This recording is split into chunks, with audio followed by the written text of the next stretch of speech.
시편 100편입니다. 시편 100편.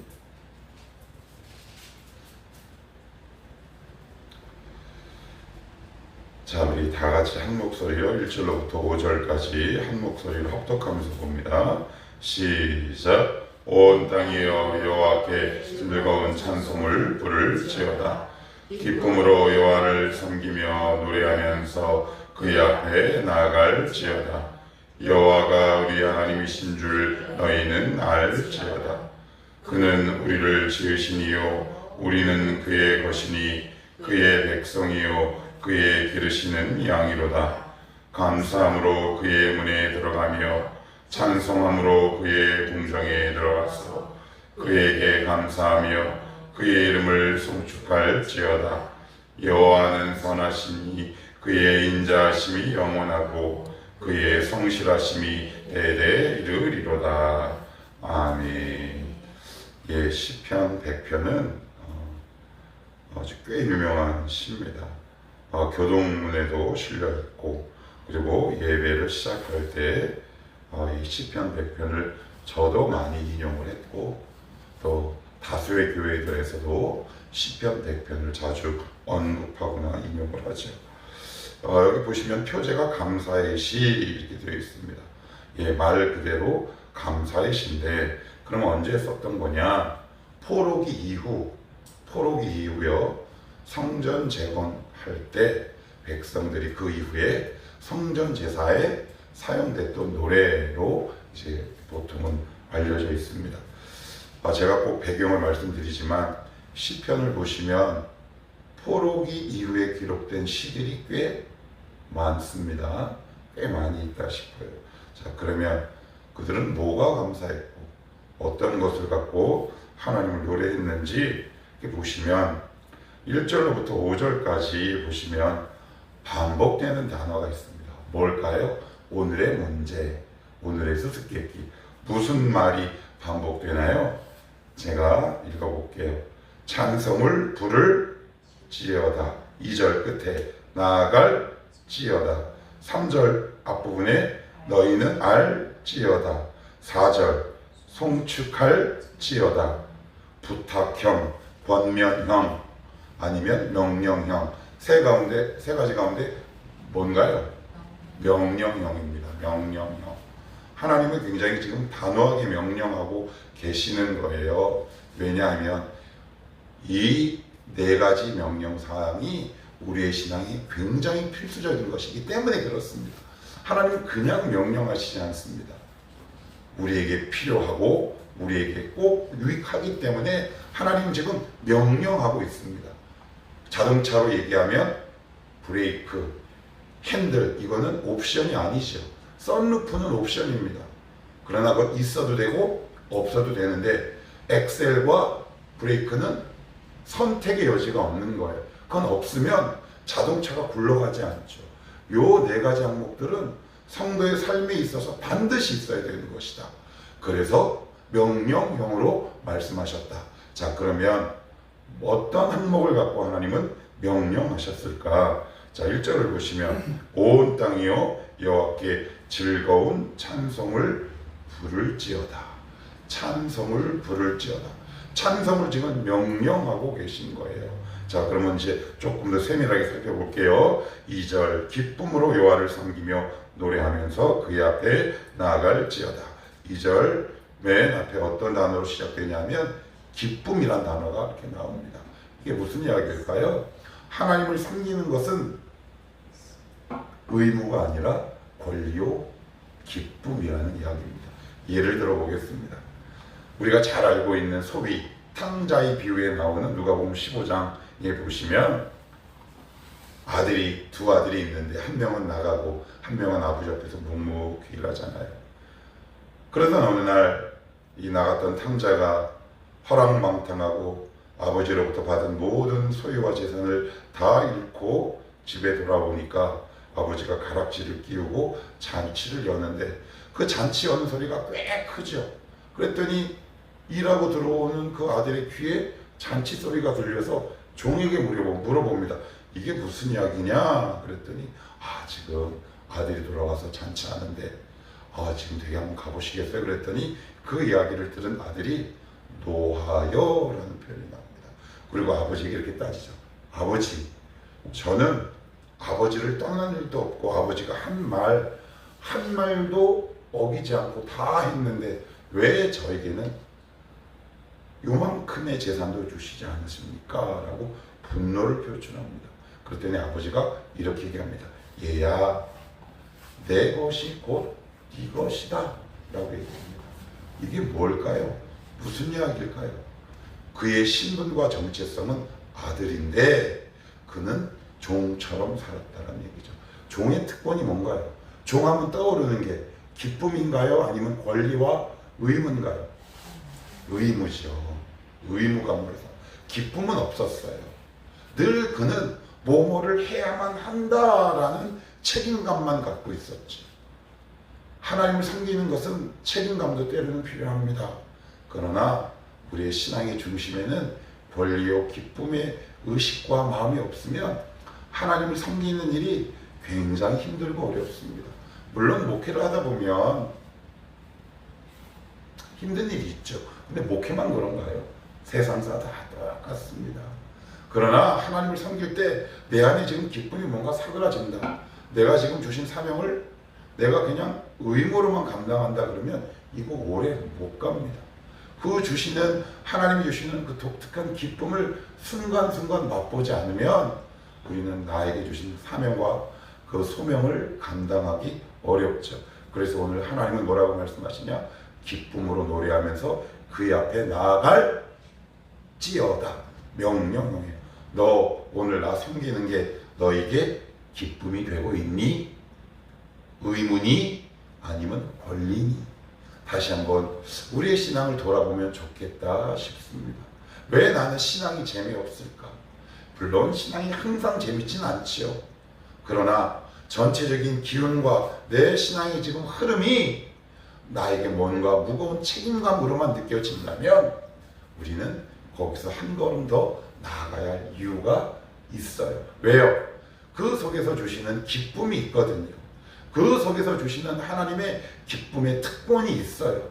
한 번은 얼마 전에도 제가 이런 전화를 받았는데 참 이것 때문에 목회하는구나 라는 생각이 듭니다.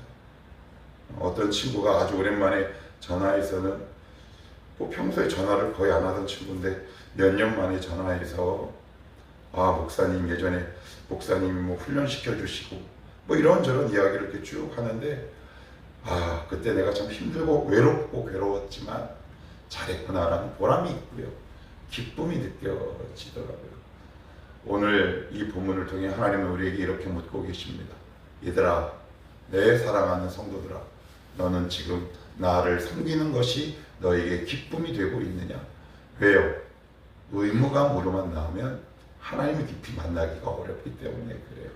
그래서 지금 내가 책임감으로만 내가 지금 가득 차 있다면 오늘은 이렇게 기도해 보면 어떨까요? 하나님, 주님과의 교제의 기쁨을 맛보게 하옵소서. 그래야지 나오죠. 여러분 책임감으로만 갖고 나오시면 한계에 부딪힐 수밖에 없다. 자, 그럼 첫 번째가 기쁨으로 그에게 나올지어다. 자, 그럼 두 번째, 정확히 얘기하면 세 번째죠. 또 무엇을 명령하고 계시냐면 3절들 볼게요. 시작. 여호와가 우리 하나님이신 줄 너희는 알지어다. 그래요. 무엇을 알지어다예요? 하나님이신 줄 알지어다. 그래요. 하나님에 대해서 알아라 라고 얘기합니다. 굉장히 중요한 이야기입니다. 그래서 에베소 교회의 첫 편지를 쓸 때 사도 바울은 에베소서 1장 17절에 에베소 교인을 향한 첫 번째 기도의 제목으로 어떻게 기도하냐면 너희가 하나님을 알게 되기를 원한다. 나는 지금 이렇게 기도해 라고 자신의 기도의 제목을 이렇게 열어갑니다. 기독교는 결국 뭐냐? 하나님을 알아가는 긴 여행길입니다. 하나님이 어떤 줄 바르게 우리가 인식하지 않으면 이 기독교는 사실 다른 이방 종교와 다를 게 하나도 없죠. 내가 믿는 하나님이 누군지를 모르는데 어떻게 바르게 응답하고 반응할 수 있겠습니까? 더 쉬운 말로 왜 우리의 신앙의 오류와 왜곡이 왜 이렇게 심합니까? 그건 왜냐? 내가 지금 믿고 따르는 이분이 어떤 분인지 모르는 거예요. 이분이 좋아하고 이분이 관심 갖고 있고 이분이 신뢰하고 이런 모든 것들을 나는 전혀 모르죠. 그래서 나의 방법대로 믿게 돼요. 저도 그래요. 하나님을 모르면 내가 아는 방법으로 하나님을 믿고 따르는 거죠. 그래서 가끔 가다가 이런 표현을 씁니다. 레슬링 할 때 하나님의 뒷다리를 탁 꺾고 하나님 항복 이렇게 이야기를 하죠. 왜 그래요? 하나님이 어떤 분인지를 모른다. 그래서 한번 여러분들 시간이 되시면 한번 이렇게 적어보시면 좋을 것 같아요. 내가 지금 믿고 따르는 하나님은 나에게 어떤 하나님인가? 그런데 사람마다 주되게 만나는 하나님의 성품이 있잖아요. 예를 들면 오래 참으시는 분, 때로는 나를 사랑하시는 분, 어떤 사람은 뭐라고요? 두려운 분. 이런 하나님을 아는 지식이 날마다 조금씩 넓어지고 확장되는 것이 기독교의 본질 가운데 하나다. 기도했더니 응답받았다. 귀하고 아름답죠. 그러나 그것이 기독교의 핵심이요 본질은 결코 아니다. 기독교의 핵심은 우리가 믿고 따르는 이 신앙의 핵심은 무엇이다? 하나님이 어떤 분인 줄 아는 거다. 그런데 여기서 안다라는 말은 어떤 말이냐? 제가 몇 번 말씀드렸고 이미 여러분들도 들어봤을 법한 단어입니다. 야다라는 말인데 이 단어가 어디에서 사용되냐면 부부의 관계를 표현할 때 이 단어를 사용합니다. 부부 관계는 오로지 둘만 가능하죠. 그 누구도 그 자리에 함께 할 수 없습니다. 그만큼 깊이와 친밀감을 나타내기도 하는 거죠. 경험하는 겁니다. 너희는 여호와의 선하심을 맛보아 알지어다. 정서적 친밀감을 얘기하는 거죠. 영혼의 친밀감을 이야기하는 거예요. 그래서 오늘 하나님은 어떤 것을 명령하고 계신다? 여호와가 우리 하나님이신 줄 너희는 알지어다. 제발 좀 나를 알아라. 그래야 너희들의 삶이 고달프지 않다. 너희들의 삶에 평안이 있다. 그렇기 때문에 하나님을 알아라 라고 말씀하고 있고요. 자, 4절 같이 한번 읽어볼게요. 시작. 감사함으로 그의 문에 들어가며 찬송함으로 그의 궁정에 들어가서 그에게 감사하며 그의 이름을 송축할지어다. 아멘. 여기 보시면 감사함으로 그의 문, 성전 문을 이야기합니다. 문은 두 가지 기능이 있습니다. 뭐냐면 밖에서는 열어야 돼요. 그죠? 밖에서는 열어야 됩니다. 열어야 들어갑니다. 안에서는 닫아놔야 하죠.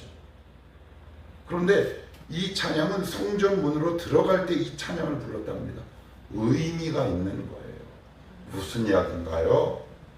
하나님의 은혜의 보좌와 은혜, 하나님이 갖고 계신 그 놀라운 보화는 감사와 찬송만으로 열 수 있다라는 얘기입니다. 이건 굉장히 중요합니다. 왜요? 왜 감사와 찬양은 제가 뭐라 그랬나요? 하나님을 신뢰하는 또 다른 표현과 형식이기 때문에 그렇습니다. 우리가 원망과 불신이 왜 나오나요? 하나님을 믿지 못하기 때문에 원망 나오는 거거든요. 그러면 왜 찬양합니까? 하나님, 저 지금 너무 힘들고 괴롭지만 하나님이 이 문제를 통해 하나님이 해결해 주시고 하나님의 살아계심을 보여주실 줄 믿습니다 라는 고백이 내 안에 있을 때 찬양이 나와요. 그러면 우리가 늘 그 확신이 생길 수 있나요? 없지요. 저도 없습니다. 그래서 저는 때로는 일부러 찬양할 때가 있죠. 하나님, 이 상황이 참 제 의지와 지성과 심지어 마음으로 잘 믿어지지 않지만 하나님이 명령하셨기에 제 의지를 사용합니다. 하나님, 제 입술을 열어 찬양하고 감사합니다. 그래서 로마서에는 이런 말씀이 있죠. 마음으로 믿어 의에 이르고 입으로 신인하여 구원에 이릅니다. 우리가 내뱉는 말의 위력을 여러분 굉장히 조심하셔야 합니다. 이렇게 시인하시는 겁니다. 하나님, 지금 참 어렵습니다. 그러나 제 말로 신앙을 지키고 싶습니다. 말로 하나님을 시인하겠습니다. 말로 하나님을 높여드리겠습니다. 비록 제 피부에 체감되지 않지만 하나님이 그렇게 명령하셨기에 그러면서 어디를 지나간다고요? 성전 문이 닫힌다, 열린다. 열리는 거죠. 예. 찬양과 감사는 항상 성전뿐만 아니라 우리의 모든 삶의 문을 여는 특화된 기능이 있다. 그래서 사도행전 16장에 바울과 실라가 저 깊은 감옥에 갇힐 때 그들이 뭐 했어요? 찬양했죠. 그랬더니 지진이 나고 착고가 풀리고 감옥 문이 열렸어요. 열립니다. 여호사밧 왕이 이방 왕과 전쟁할 때 무엇을 가장 맨 앞에 두었는지 아세요? 찬양대를 맨 앞에 세웁니다. 여러분, 찬양대를 맨 앞에 세운다는 것은 미친 짓입니다. 죽이면 어떡합니까? 죽죠. 화살 쏘면 죽는데. 그러나 여호사밧 왕은 전투할 때 맨 앞에 찬양대를 탁 세우고 뿔나팔을 불며 하나님을 찬양하죠. 우리의 무기는 찬양과 감사거든요. 성도의 무기는 찬양과 감사예요. 만약 오늘 여러분들의 삶을 꽉 누르는 어떤 삶이 있다면 그 제목 위에 찬양의 뿔나팔을 불게 되기를 원합니다. 하나님, 이 문제를 통해 다시 한번 저를 성장케 하실 하나님을 신뢰합니다. 하나님, 비록 이 상황이 너무 어렵고 괴롭지만 말씀을 그렇게 하셨으니, 명령하셨으니 제가 마음이 동하진 않습니다. 그러나 의지를 사용하겠습니다. 제 입술을 열어보겠습니다. 주님, 하나님, 이 찬양과 감사를 통해 이 문제가 해결되는 문이 열리는 은혜를 경험하게 하옵소서. 그렇게 한번 해보시는 거죠. 그래서 우리의 말에는 권세가 있어요. 입으로 시인하여 구원에 이르게 된다. 그것을 명령하고 있고요. 마지막으로 5절도 한번 읽고 마칩시다. 시작. 여호와는 선하시니 그의 인자심이 영원하고 그의 성실하심이 대대에 이르리로다. 너희들 내가 왜 찬양을 하는 줄 알아? 바로 요거 때문이야. 하나님을 찬양해야 될 궁극적 이유에 관해서 세 가지로 오늘 시편 기자는 딱 압축을 합니다. 첫째, 뭐라고요? 선하시니. 이게 무슨 얘기냐면 좋다라는 얘기입니다. 좋다. 나 지금 상황을 보니까 나 안 좋은데. 그런데 여기 보시면 여호와가 좋다라고 얘기해요. 하나님 자체가 좋은 분이에요. 이게 왜 중요하냐면 하나님만이 변수가 아니라 상수이기 때문에 그렇습니다. 인생은 변수로 가득 찹니다. 그 변수의 결과가 제가 부천에서 지금까지 살고 있는 겁니다. 저는 한 번도 이 부천댁에 살고 싶은 마음이 없었습니다. 제 계획은, 저는 서울에서 태어나고 자랐어요. 직장도 서울이었고요. 심지어 역삼동이었다고요. 서울 서남 쪽은 썩 선호의 대상이 아니었습니다. 그러나 하나님이 제 인생에 개입하셔서 저의 삶은 늘 변수가 너무 많았어요. 그런데 그 변수 가운데 제가 신앙의 길을 이탈하지 않고 오늘도 이 길을 걸어갈 수 있는 단 하나의 이유는 뭐냐면 변하지 않는 상수 되시는 하나님 때문에 그래요. 인생은 변수가 너무나 많습니다. 건강의 변수, 자녀의 변수, 물질의 변수, 거주와 이전의 변수, 생각의 변수가 너무 많아요. 하나님은 그 와중에서도 상수가 돼요. 항상 변함이 없다. 그렇기 때문에 그렇습니다. 또한 이 선하다라는 말은 우리가 너무나 잘 알고 있는 로마서 8장에 이렇게 되어 있죠. 하나님을 사랑하는 자, 곧 그 뜻대로 부르심을 받은 자들에게는 모든 것이 합력하여 선, 이선. 왜요? 하나님이 선하시기에 하나님이 시작하신 일의 결과는 선하다. 그런데 지금은 선하지 않더라도 이 선하지 않은 문제를 통해 하나님은 선한 결과로 만들어내시는 능력 있는 분이기 때문에 너 이런 하나님을 알아가라. 그래서 너 찬양해야 한다. 여러분, 이 사실을 믿을 때 우리의 삶에 요동함이 없습니다. 왜요? 오늘도 내가 예측하거나 예상하지 못한 다양한 삶의 변수가 너무 많아요. 목회가 변수가 많을까요? 상수가 많을까요? 변수가 훨빼 많습니다. 여러분은 어떠세요? 훨씬 많죠? 그렇기 때문에 선한 결과를 이끌어내시고 그리고 상수 되시는 하나님, 그분 때문에 우리는 찬양하는 것이다. 하나만 더 마칠게요. 그의 인자심이 영원하고 그의 성실하심이 어떻게 해요? 대대 내 대뿐만 아니라 다음 때도. 하나님의 성실하심의 특징은 이어진다라는 것에 있어요. 하나님, 그래서 그 유명한 말씀이 있죠. 나를 사랑하고 내 계명을 지키는 자에게는 몇 대까지? 1000대까지 은혜를 베푸느니라. 이렇게 말씀합니다. 나 하나 바르게 믿고 나면 그 하나님의 신실하심이 내 대에 머무르지 않고 언젠간 반드시 흐르고 흘러 내 자녀를 세우고 내 가문을 세우는 하나님의 놀라운 은혜가 작동된다. 오늘 4가지 명령을 하고 계십니다. 오늘 이 말씀 앞에 여러분들이 최소한 한 가지만큼은 실행하고 순종하게 되기를 원합니다. 하나님, 제가 오늘 이것만큼은 제가 한 가지 실행에 옮기고 싶습니다. 그래서 오늘도 살아계신 하나님을 만나고 그분과 동행하는 복된 하루가 되시기를 주님의 이름으로 축복합니다. 기도합시다.